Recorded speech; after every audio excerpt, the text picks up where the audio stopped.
Hello बच्चों, कैसे हो आप सब। बच्चे आज का टॉपिक है issue of debentures as collateral security. क्या मतलब है कोलेट्रल का? सेकेंडरी या एडिशनल सिक्योरिटी। देखो बच्चों, हम बैंक से लोन लेने के लिए गए और हमने क्या किया, बैंक वालों को कोई असेट दी एज अ सिक्योरिटी। तो वो सिक्योरिटी क्या है? हमारी प्राइमरी सिक्योरिटी है। ठीक है, जब हमारी प्राइमरी सिक्योरिटी सफिशिएंट नहीं होती है तो बैंक वाले क्या बोलते हैं हमें कि आप हमें कोलेटरल सिक्योरिटी दो, एडिशनल सिक्योरिटी दो। तो उस केस में क्या करते हैं, डिवेंचर इशू कर देते हैं एज अ कोलेटरल सिक्योरिटी। ठीक है बच्चों, तो अगर हमने बैंक वालों को डिवेंचर इशू किया एज अ सिक्योरिटी तो इसको बोलेंगे debenture issued as collateral security. बच्चे, जो हमने डिवेंचर इशू किए ये अभी हमारी लायबिलिटी नहीं है। अभी लायबिलिटी क्यों नहीं है? क्योंकि इनको हम एज अ सिक्योरिटी दे रहे हैं। But in case of default हम बैंक का लोन नहीं पे कर पाए या हम इंटरेस्ट या प्रिंसिपल नहीं पे कर पाए तो उस केस में क्या होगा, जो ये डिवेंचर इशू की हमने ये हमारी एक्चुअल लायबिलिटी बन जाएगी। डिवेंचर को कन्वर्ट कर देंगे हम, डिवेंचर हमारे कन्वर्ट हो जाएंगे एक्चुअल लायबिलिटी में। ठीक है बच्चों, डिवेंचर क्या होता है? सिक्योर्ड लायबिलिटी होती है। तो ये क्या है, हमारी एक तरह से सिक्योरिटी का वर्क भी करती है। ठीक है बच्चों, तो क्या पढ़ रहे हैं हम? Issue debenture as collateral security. जो हमारी प्राइमरी सिक्योरिटी है वो लोन का अमाउंट रिपे करने में सफिशिएंट नहीं है या कम है, तो उस केस में क्या किया हमने, डिवेंचर इशू कर दिया एज अ कोलेटरल सिक्योरिटी। अगर हमारे पास कोई सिक्योरिटी नहीं है तो उस केस में भी हम क्या कर सकते हैं, डिवेंचर इशू कर सकते हैं एज अ कोलेटरल सिक्योरिटी। ठीक है बच्चों, तो इसमें हमारे पास दो मेथड है। इसमें हमारे पास दो मेथड है। मेथड 1 के अंदर हम कोई भी एंट्री पास नहीं करते हैं, बस सिर्फ बैलेंस शीट में शो करते हैं। मेथड 2 में हम क्या करेंगे, एंट्री भी पास करेंगे और बैलेंस शीट में भी शो करेंगे।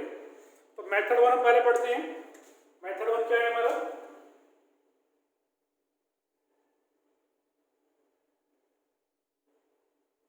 मेथड 1 के अंदर हमें जनरल एंट्री पास नहीं करनी है। ठीक है, क्या करना है, बैलेंस शीट में शो करना है बस। तो हम बनाते हैं balance sheet.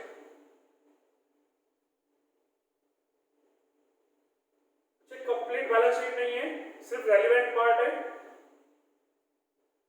Only relevant information लिख रहे हैं इसके अंदर।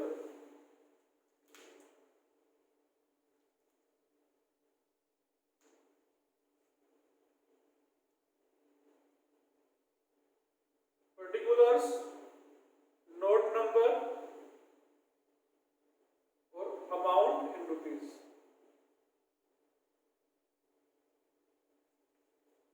ठीक है बच्चों, तो लायबिलिटी साइड में फर्स्ट हेडिंग क्या होती है हमारी, equity and liabilities.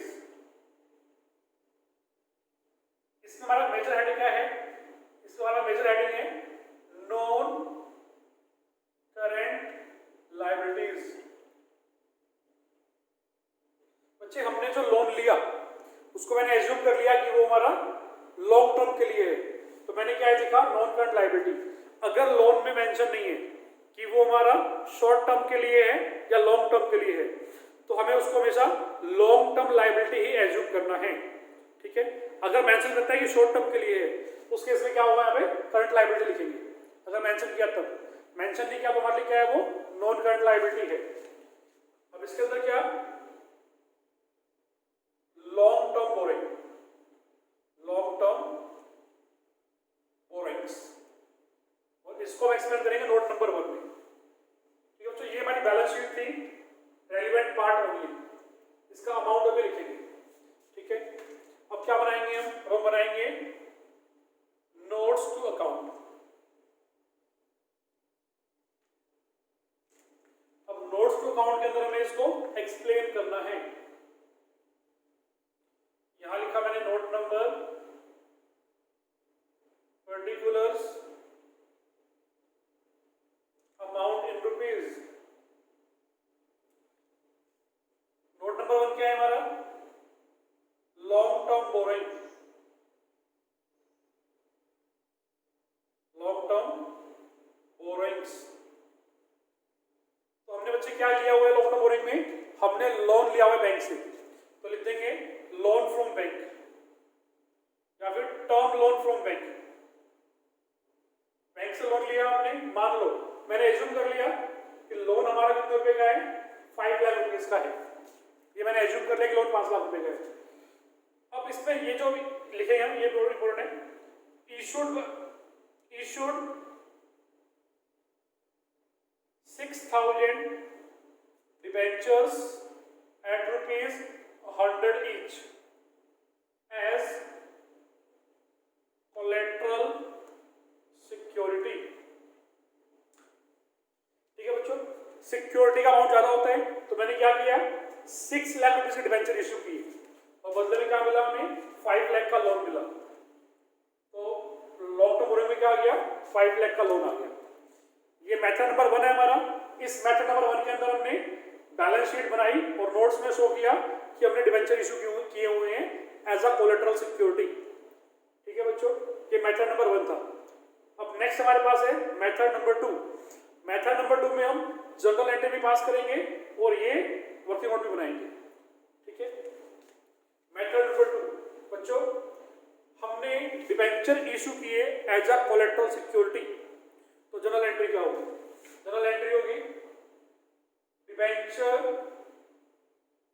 Suspense account debit to %, debenture account being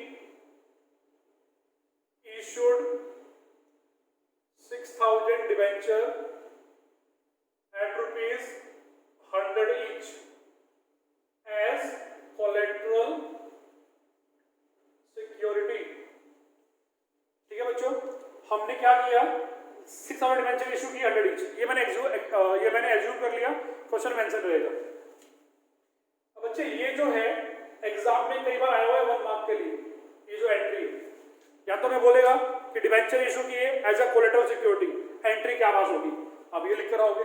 या फिर क्वेश्चन बोलेगा कि डिबेंचर इशू किए as a collateral security, debit क्या करेंगे, तो आपका आंसर क्या होगा, डिबेंचर सस्पेंस।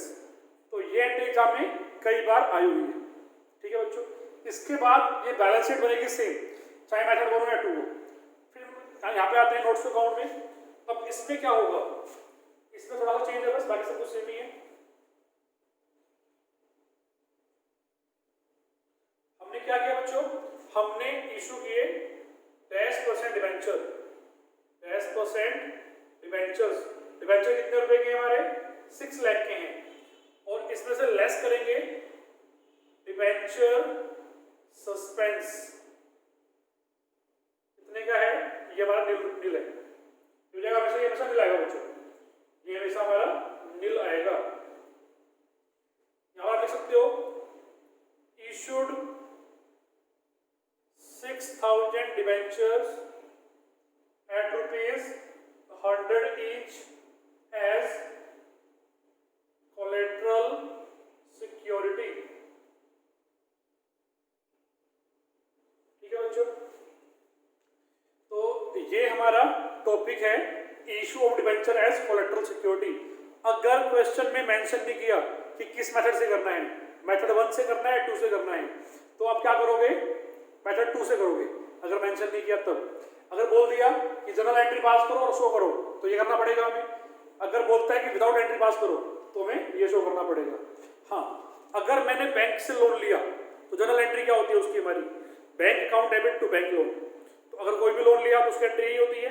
मान लो हमने राम से लोन लिया तो bank account debit to Ram's loan, है ना, तो वो एंट्री हमारी हर केस में होती है, फर्स्ट केस, सेकंड केस, या हमने पहले भी सीख चुके इसके बारे में। तो ये हमारा टॉपिक था issue of debenture as collateral security. Example एक और लेते हैं।